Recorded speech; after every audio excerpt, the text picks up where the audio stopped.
So, mid-morning here, August 11th. Yeah. Just moving the cows into what is a beautiful stand of pretty much native prairie type mixed grass. A lot of weeds here where I am moving them in the first part of the field, but you'll see in later videos once we get towards down there in the middle. It's a beautiful stand of big blue stem, switchgrass, Indian grass, and there's lots of forbs too, lots of flowers.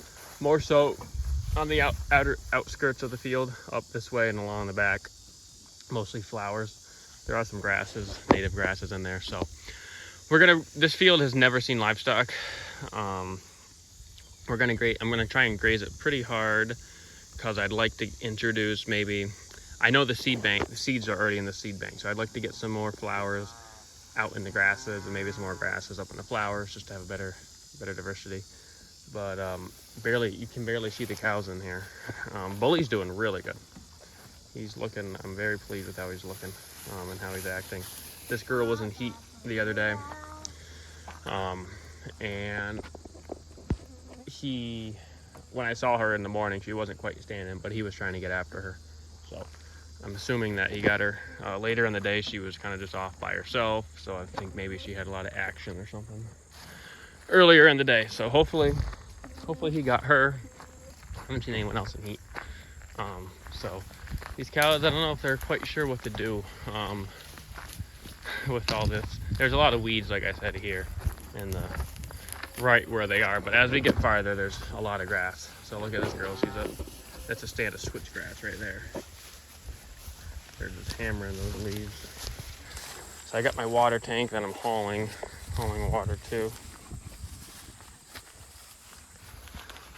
Hey girl, yeah, park. So you can see how tall that switchgrass is compared to her. Once we get down in the middle part of the field, it's just like that. So they should have a pretty good diet here, I'm pretty sure. I'm assuming. I really want them to hammer this, so I might give them might have to give them some protein or energy supplement just because, I mean, there is so much biomass here, and I would like them to just beat it up. I had to run over this about 5 times. With my rhino just to put a line through here. So we got a lot of vetch here. This is all vetch. So hopefully they hammer it good. So down there, whoops. Yeah, park. I did run over milkweed. Down there, it's all native grasses, so they should like that. It's kind of stemmy. As you can see, it already went to seed. That's not ideal. I mean, it's not as much protein as there could be, but it's still nice and green. So I would assume it's going to be good. Right here, these are nice. This is called false sunflower, native plant. Cows like that, at least when it's vegetative. When it's young, they like it. So there is a lot of vetch in here, which is not native. So it would be nice maybe just to open up this canopy and get some more natives growing here. Because this field is always left like this all year and then bush hogged, early winter, probably December. So it could use a change up in how it's managed, just to change things up so it's not always the same thing. I'm sure there's other species in the seed bank that might benefit from this. So yeah, park. A red ladybug? That's crazy. I don't know if I've seen a red one before. And they got nice trees here to scratch on. Oh yeah? Huh. They got nice trees to scratch on. And I think they're gonna do good. Everyone seems happy. This guy's eating, look at that. He's eating the vine off the tree right there. That is it's actually poison ivy. Interesting. He was eating poison ivy off the tree. That's interesting. I love that they do that. I mean, that's great. That's what I want. My invasive controllers. Look how big Scarlet They are getting big. I'm very pleased with them. And even Bully, with the plan of nutrition that they're on, I'm pushing them pretty good. You can really tell he's filling out. He's getting pretty good depth in his front end. His balls are getting pretty good size. So he is 14. I think he's 14 months now. Yeah, he's only 14 months. It's hard to see in the shade there. With that, I think. What are you doing? You're climbing? With that, I think we're gonna get out of here. So figured I'd just take a little video here. Maybe we can see some aftermath. This is a big area that I put them in, so they're not gonna trample this real hard.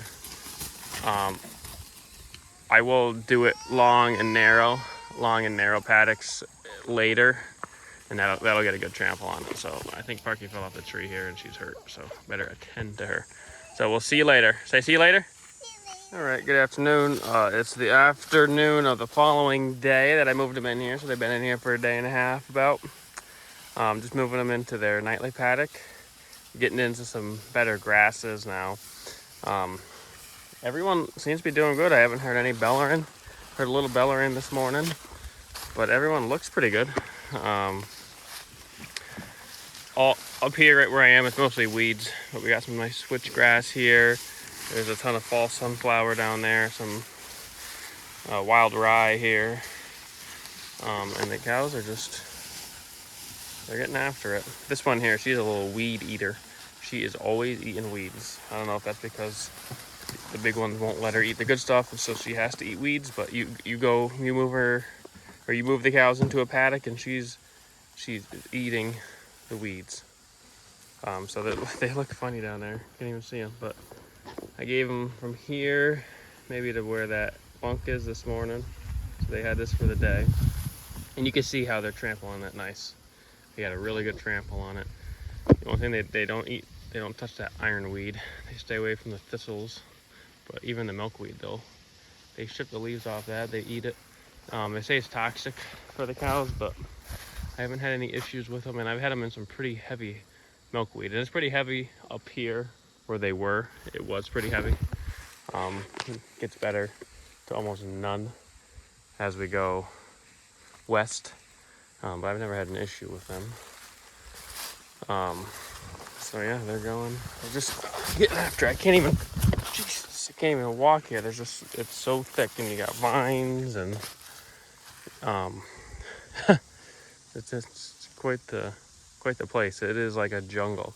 Honestly, I don't know how else you do this. I mean, you bush hog it, and I got to go out and mark where the rocks are, but there are rocks out here, so you don't know. You can't tell where they are. So it's good that the cows are coming in here and trampling everything, because I gotta mark them. They don't. Well, yeah, I guess they do. This is burdocks. Look at this. They've eaten the leaves off it. See, that's gone. That's gone. Okay, we'll get going soon. We'll even eat the leaves off the burdocks. Yeah, I don't know what this is here, but they ate half this plant. Oh, there's a burdocks plant. Wow. So yeah, they're really doing good. They're not complaining. There's some decent canary grass down in here where they are currently, and probably another. Well, yeah, one more. Tomorrow afternoon, they're going to be into some decent warm season grass. So then I can tighten them up a little more. Because, I mean, we're leaving behind a ton of forage. I don't want to push them too hard, but this is all stemmy, gone to seed, but I could make them clean up a little more. But it's a fine line. They're not, if they're content and they're not bellering them, usually that means you can get a little more out of them. Oh, there's a deer over there. You can see it. So, yeah, I figured I'd just do a little update here. I didn't think that they would trample that section as much as they did because it was so big, but they really hammered it. So, and it's too bad they won't. Yeah, Park. Oh, okay. It's too bad they won't touch this ironweed because it's quite a lot of it, and it's pretty. But the fact that they don't touch it kind of helps it, and it I don't know if I would say it's invasive, but it seems to seems to take a hold pretty easy. And even with this tight density, the fact that they don't touch it is a little concerning. What I could do is move that bunk next to it. That way they trample it when they eat. So I do with that mineral feeder. I move it around to where there's clumps of tall grass. That way they concentrate some hoof traffic around it. But there's not a whole lot of ironweed here, but it's popping up in my upper field, which I like, diversity and stuff. It'd be nice if they trampled it because they don't touch it. Maybe when it's young, but they don't touch it. Otherwise, they literally touch everything else, eat everything else. Ow. Bitch. So, all right, with that, I